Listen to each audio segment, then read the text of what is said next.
नमस्कार मित्रांनो. जर तुम्ही भूताच्या गोष्टी या आपल्या चॅनलवर पहिल्यांदाच आला असाल तर सबस्क्राईब करायला विसरू नका आपल्या चॅनलला.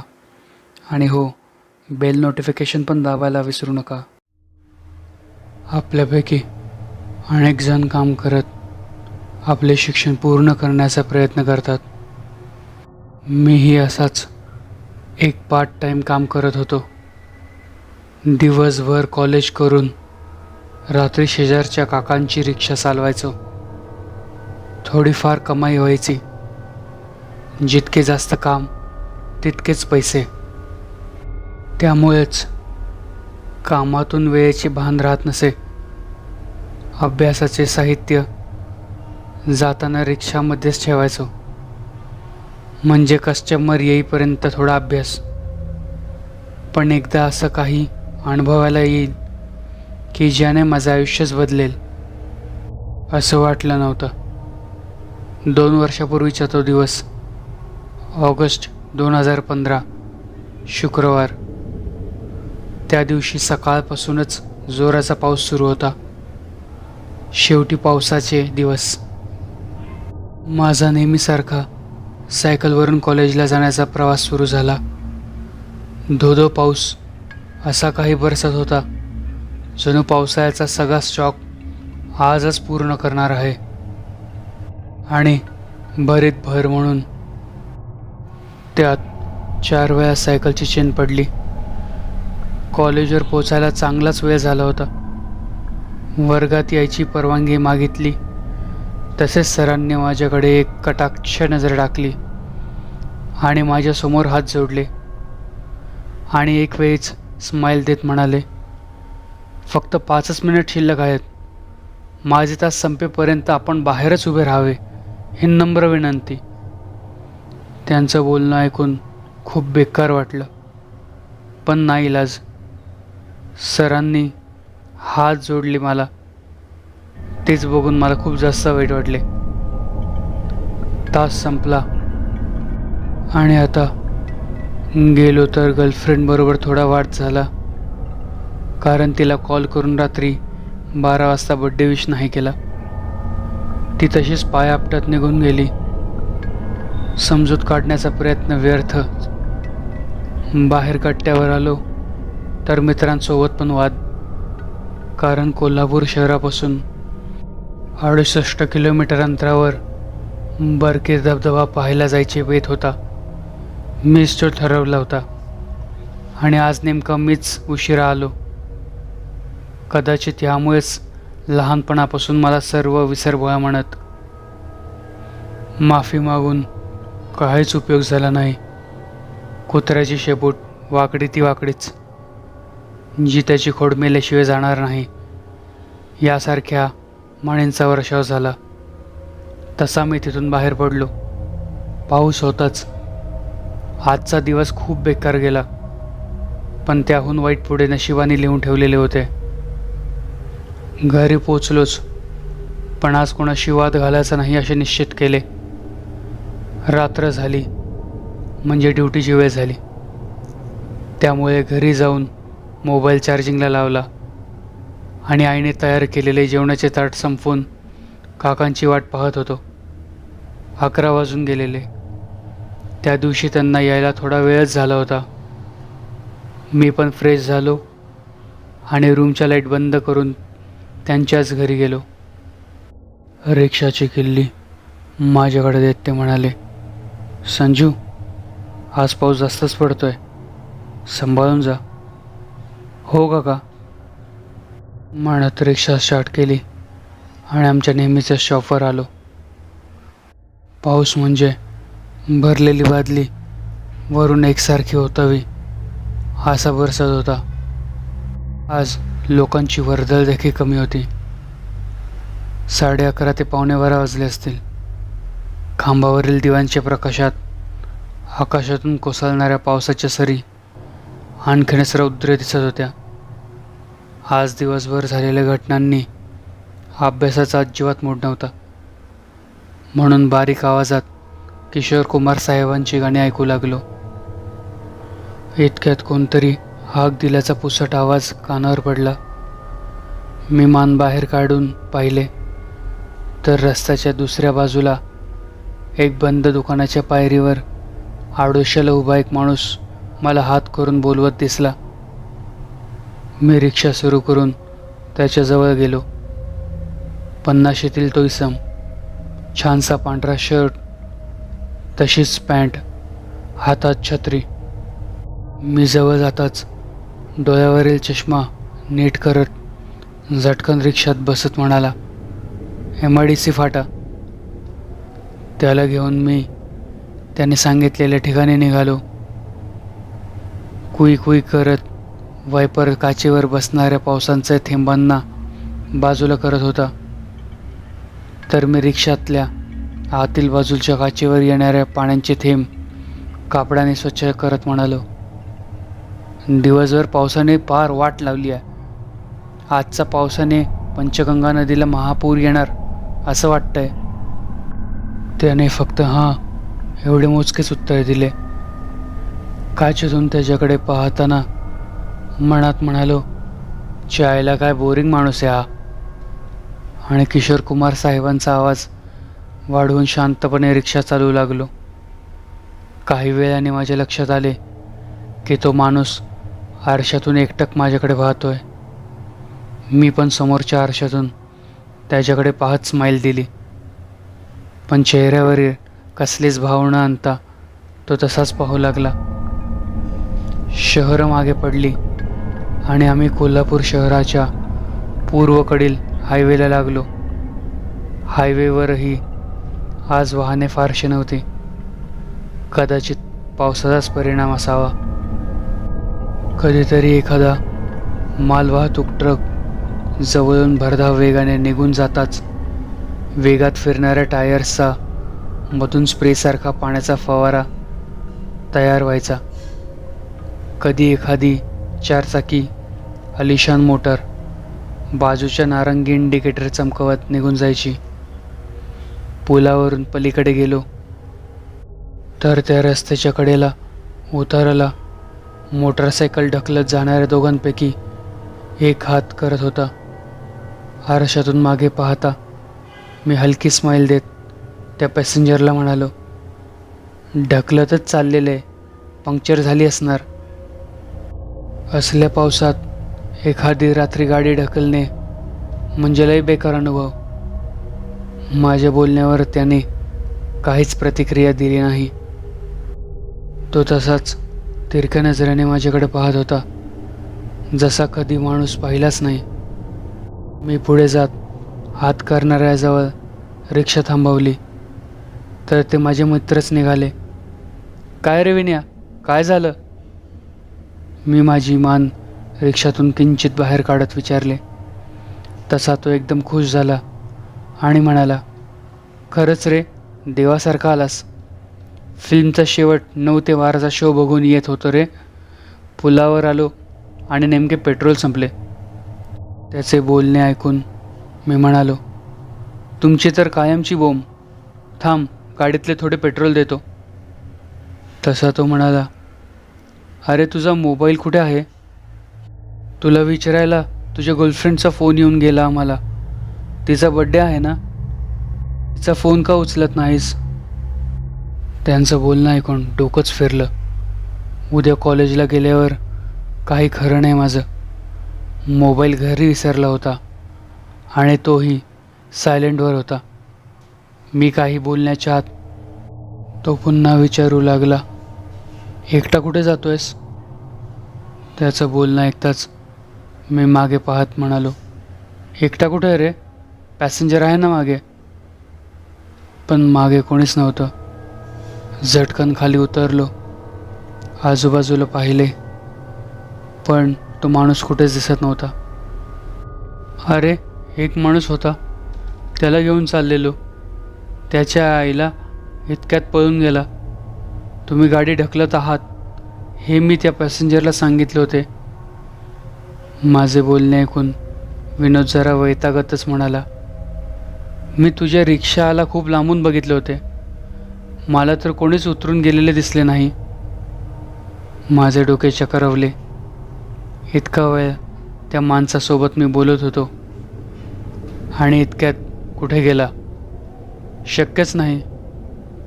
पैसे द्यायला लागतील म्हणून पळून गेला असेल. जास्त विचार न करता मी त्यांना रिक्षातले थोडे पेट्रोल पाईपने काढून दिले आणि तिथूनच मागे फिरलो. खूप राग आला होता. आईला इतकं लांब येऊन फुकट पेट्रोल जाळलं. त्या विचारात रिक्षा चालवत होतो. त्याचा जोर किंचितसा कमी झालेला. वाहनाची किरकोळ ये-जा सुरू झाली होती. काही वेळातच एक आराम बस मला ओव्हरटेक करत हायवे खालील पुलातून शहराच्या दिशेने गेली. मीही त्या पुलाखालून शहरात जायला टर्न घेतला. तशी माझी नजर पुलापासून थोड्या दूर बस स्टॉपमध्ये एक उभ्या दाम्पत्यांवर गेली. कुठे जायचं विचारायला गाडी त्यांच्याजवळ नेली. पण मी काही बोलणार तोच त्यांनी मला हात करून थांबवले. ते आत बसले. तसे खडाकटिंग करत मीटर चालू करून निघालो. त्यांना थोडं दूरच जायचं होतं. त्यांनी सांगितलेल्या ठिकाणी आमचा प्रवास सुरू झाला. रात्रीचा 1-1:30 वाजला असेल. त्यांना घेऊन माझी रिक्षा पुढे निघाली. काचेवर पडणारे पाणी बाजूला करत वायपर कसा एकसारखा फिरत होता. आभाळ लख्ख काळोखाने भरले होते. पावसाची रिपरिप सुरूच होती. रस्त्यात काही ठिकाणी खड्डे आणि त्यात साठलेले पाणी. त्यामुळे मी जरा जपूनच चालवत होतो. दोन्ही बाजूला वडाचे मोठमोठे झाड. मी आरशातून थोडे मागे पाहिले तर दोघे गप्पा मारण्यात व्यस्त होते. पण मी यासाठी पाहिले की ते पळून गेले की अजून आहेत. थोड्या वेळात मला समोर एक माणूस दिसला जो शांत उभा होता. मी रिक्षा त्याच्याजवळ नेली आणि डोकंच फिरलं. मी त्याला ओळखलं होतं. त्याच्याकडे पाहत म्हणालो, "हो काका, पैसे न देता मगाशीच रिक्षातून पळून गेलात. चला पैसे काढा."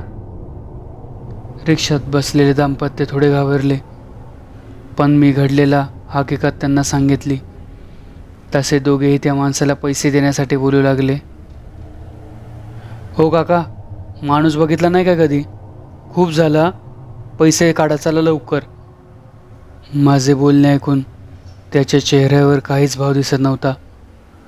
तो शांतपणे म्हणाला, "पैसे हवेत का? देतो." तसं त्याने आपला चष्मा काढून वरच्या खिशात ठेवला आणि म्हणाला, "बाळा, थोड्याच अंतरावर माझे घर आहे. मला तिथे सोड, मी तुला पैसे देतो."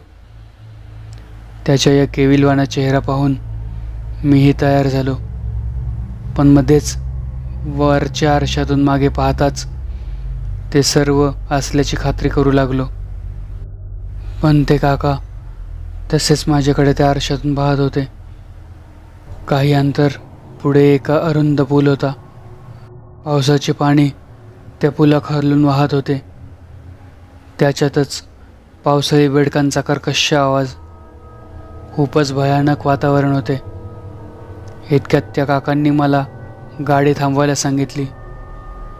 मी रिक्षातून मान डोकवून आश्चर्याने आजूबाजूला पाहिले तर कुठेही घर, वस्ती काहीच नव्हती. दाट काळोख आणि भयान शांतता पसरलेली होती. मी त्यांना म्हणालो, "काका, पुरेसे पैसे नसतील तर द्यायचे राहू देत. तुमच्या गावाकडे सोडतो." तोच मागे बसलेली बाई म्हणाली, "काका, तुमचे पैसे आम्ही देतो, पण अशा ठिकाणी इतक्या रात्री उतरू नका."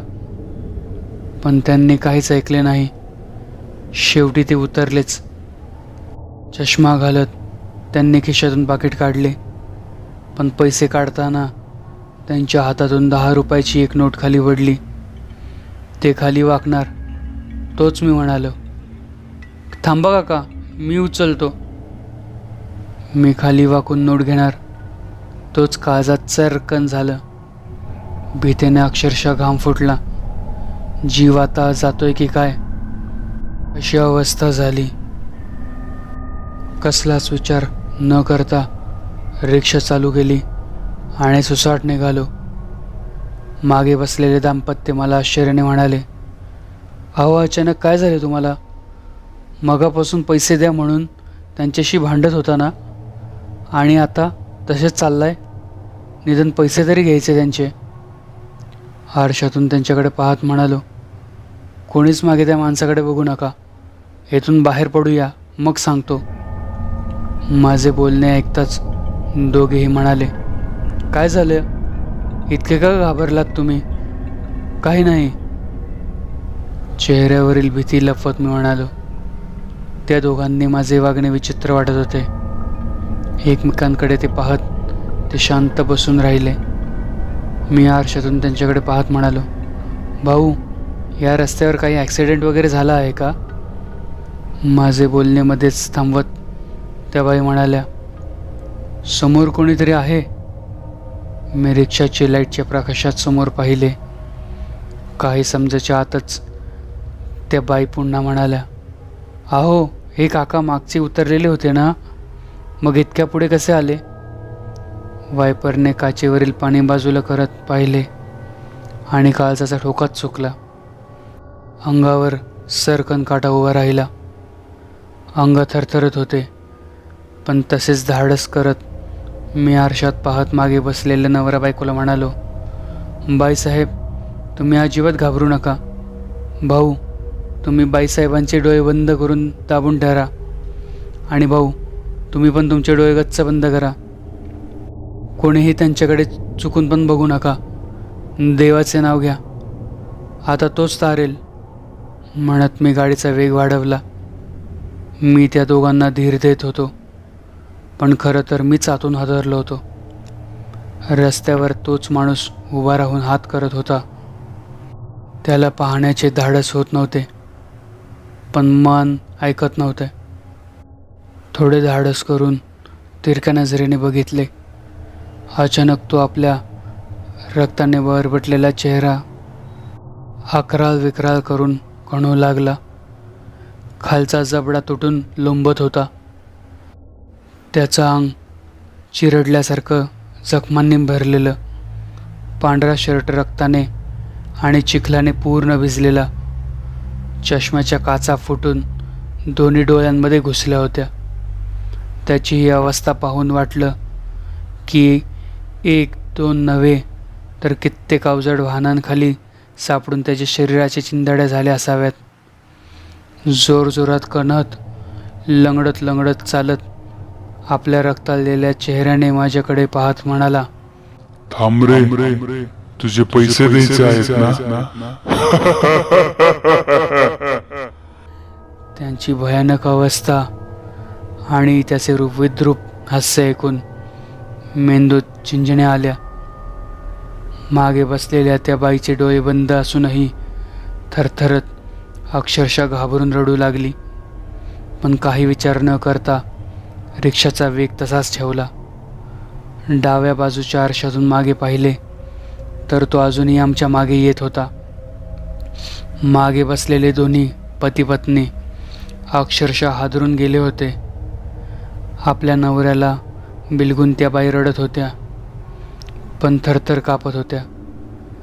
मी त्या दोघांना सांगितले की तुमचे गाव येईपर्यंत डोळे उघडून बाहेर पाहू नका. माझ्या काळजाचा थरकापच उडला होता. काळजाचे ठोके मला स्पष्ट जाणवत होते. अजूनही धोका टळलेला नव्हता. त्याची हद्द संपेपर्यंत तो आम्हाला तसाच सोडणार नव्हता. श्वास रोखून मी रिक्षा चालवत होतो. वरील काचेतून मागे पाहिले तर दोघेही पती पत्नी भीतीने अजूनही डोळे बंद करून थरथरत होते. मीही आज मनापासून घाबरलो होतो. समोर पाहत रिक्षा चालवू लागलो. तोच एक पांढरी आकृती एका क्षणापुरती दिसली आणि गायब झाली. तसा अंगावर काटा उभा राहिला. आरशातून मागे पाहतो तर त्या पती पत्नीलाही पाहिले आणि काळजाचा ठोकाच चुकला. ते दोघे तसेच भीतीने थरथरत खाली मान घालून बसलेले आणि त्यांच्या शेजारी ती पांढरी आकृती दिसू लागली आणि पुन्हा नाहीशी झाली. काही अंतर संपेपर्यंत झाडं लपंडाव सुरू होता, पण त्यांच्या नजरेत न बघता मी रिक्षा तशीच वेगात नेत होतो. गावाचे स्मशान ओलांडून पुढे आलो आणि अचानक मागून आलेल्या एक भयानक आवाज कांठाळ्या बसल्या. चुकलास चुकलास चुकलास. आवाज इतका भीषण होता की तिघेही हादरून गेलो. मी बाजूच्या आरशात पाहिले तर ती पांढरी आकृती तशीच उभे मागे मागे सरकत नाहीशी झाली. समोरच्या आरशात पाहताना त्या नवरा बायकोंना धीर दिला. बाईसाहेब, आता घाबरायची गरज नाही, त्याची हद्द संपली. पण त्या इतक्या घाबरल्या होत्या की अजूनही डोळे उघडायला तयार नव्हत्या. डोळे गच्चच मिटून ढसाढसा रडू लागल्या. त्यांचा नवरा म्हणाला, अगं गेला तो, 5 मिनिटात आपण आपल्या गावात पोचूया. गावातील खांबावरील लाईट दिसायला लागल्या तसा आम्ही सुटकेचा श्वास टाकला.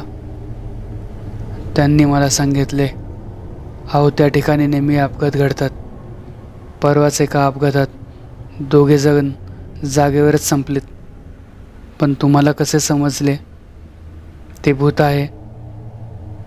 आरशातून त्यांच्याकडे पाहत मी म्हणालो, मला पैसे देताना त्यांचे पायसे खाली पडले. ते घ्यायला मी खाली वाकलो तसं लक्षात आलं त्याचे पाय दोन्ही रक्ताने भिजलेले आणि उलटे होते, आणि म्हणून तिथून वेगात बाहेर पडलो. त्यांच्याशी बोलता बोलता माझे लक्ष काही अंतरावरील एका डिजिटल बोर्डावर गेले. खांबावरील लाईटच्या प्रकाशात तो स्वच्छ दिसत होता. आता मात्र माझे डोके सुन्न झाले. भीतीने डोळे पांढरे झाले. अंगाचा थरका फुडला. नखापासून डोक्याच्या केसापर्यंत हादरून गेलो. ढोल वाजवावा तसं काळजाचे दन दन दन दन धडकत होते. अंगातली सारी शक्ती एकवटून जोराने ओरडावं, किंचाळावं असं वाटत होतं. तोच मागून हळूच त्या बाईने आपल्या रक्ताने आणि चिखलाने माखलेला हात माझ्या खांद्यावर ठेवला आणि खसकन आपली नखे रुतवली. वेदनेने माझा जीव कळवळला. तशी ती माझ्या कानाजवळ येत पुटपुटली, त्याचे उलटे पाय तुला दिसले आणि आमचे पाय कसे आहेत हे कुठे बघितलंस? एवढं बोलून ती भरड्या आवाजात एक भीषण हास्य करून जोरजोरात किंचाळली. आरशातून मी मागे पाहिले तसं काळजात छाती फाडून बाहेर यावे असे हादरलो. तिचे डोके फुटून केसातून वाहणारं रक्त तिच्या चेहऱ्यावर पसरलं होतं आणि भयानक हास्य केलंय. आता माझ्या तोंडातून शब्दच फुटत नव्हता. असे वाटले हा माझ्या आयुष्याचा शेवटचा क्षण आहे. एका क्षणात आई, वडील, मित्रमैत्रीण आणि माझी गर्लफ्रेंड सर्वच चेहऱ्यासमोर उभे राहिले. डोळ्यावर अंधारी आली तशी माझी रिक्षा जोरात त्या लोखंडी खांबावर धडकली आणि बेशुद्ध झालो. त्या डिजिटल बोर्डावर त्याच पती पत्नीचा फोटो लावलेला जे रिक्षात होते आणि खाली लिहिलेले, आमचे परिमित्र आणि त्यांच्या पत्नीच्या अपघातात दुर्दैवाने निधन झाले आहे. त्यांना भावपूर्ण श्रद्धांजली. तर कशी वाटली मित्रांनो आपल्याला ही गोष्ट? आवडल्यास लाईक, शेअर, कमेंट आणि हो, सबस्क्राईब करायला विसरू नका आपल्या चॅनलला. धन्यवाद.